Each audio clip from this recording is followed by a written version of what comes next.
வணக்கம், இது உங்கள் தினக்கதிர்.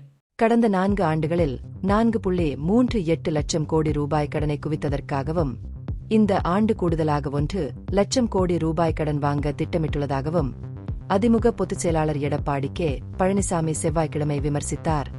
ரேஸ்கோர்ஸில் நடந்த மக்களை காப்போம் தமிழகத்தை மீட்போம் பிரச்சாரத்தின் போது செய்தியாளர் சந்திப்பில் பேசிய அவர், சமீபத்திய மாநில வருவாய் 1.30 லட்சம் கோடி ரூபாயாக இருந்தபோதிலும் இதுபோன்ற கடன் வாங்க வேண்டியதன் அவசியத்தை கேள்வி எழுப்பினார்.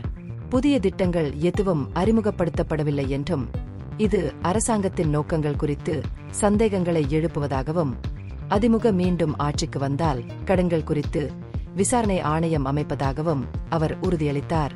பின்னர் வடவள்ளியில் திமுக கூட்டணியின் பலம் குறித்த முதலமைச்சர் ஸ்டாலினின் கூற்றுக்கு பதிலளித்த பழனிசாமி, கூட்டணிகளை ஸ்டாலின் நம்புகிறார் என்றாலும் அதிமுக தமிழக மக்களை நம்புகிறது. அவர்கள் இறுதியில் யார் ஆட்சி செய்கிறார்கள் என்பதை அவர்கள் தீர்மானிக்கிறார்கள் என்று வலியுறுத்தினார். கூட்டணி அமைப்புகளை அல்ல, மக்களின் நம்பிக்கை தேர்தல் முடிவை தீர்மானிக்கும் என்று அவர் அடிக்கோடிட்டு காட்டினார். விசிக தலைவர் தொல். திருமாவளவனை குறிவைத்து அதிமுக பாஜக கூட்டணி வலுவாக இல்லை என்ற அவரது கூற்றை பழனிசாமி கேலி செய்தார். அது உங்கள் கண்டுபிடிப்பா என்று அவர் கேட்டார்.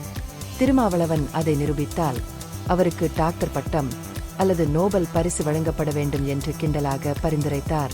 திமுகவை போலல்லாமல் அதிமுக, பாஜக, ஐஜேகே மற்றும் ஆர்வர்த்து பிளாக் ஆகியவை ஒற்றுமையாகவே உள்ளன என்றும் அவர் கூறினார்.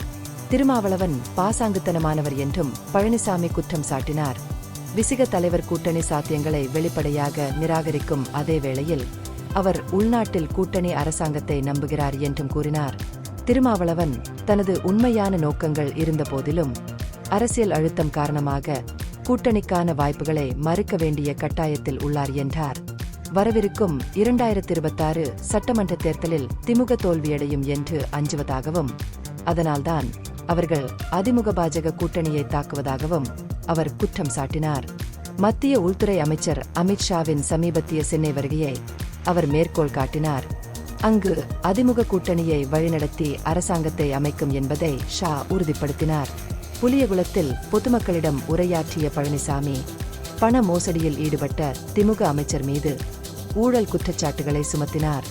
உச்ச நீதிமன்ற உத்தரவின் பேரில் அமைச்சர் பதவி விலகிய பின்னர் கோவை மாவட்ட ஒருங்கிணைப்பாளராக நியமிக்கப்பட்டதாகவும் திமுக தலைமைக்கு மாதாந்திர லஞ்சம் கொடுத்ததாகவும் அவர் குற்றம் சாட்டினார். 10 ரூபாய் என்று அழைக்கப்படும் அமைச்சர் மக்களுக்கு சேவை செய்வதை விட தனது முதலீடுகளை திரும்பப் பெறுவதில் அதிக கவனம் செலுத்தியதாக அவர் குற்றம் சாட்டினார். இந்த பகுப்பாய்வு நுண்ணறிவுள்ளதாக கண்டால் முக்கியமான அரசியல் முன்னேற்றங்கள் குறித்த கூடுதல் புதுப்பிப்புகளுக்கு லைக் செய்யவும், ஷேர் செய்யவும், சப்ஸ்கிரைப் செய்யவும். இது உங்கள் தினக்கதிர். நன்றி.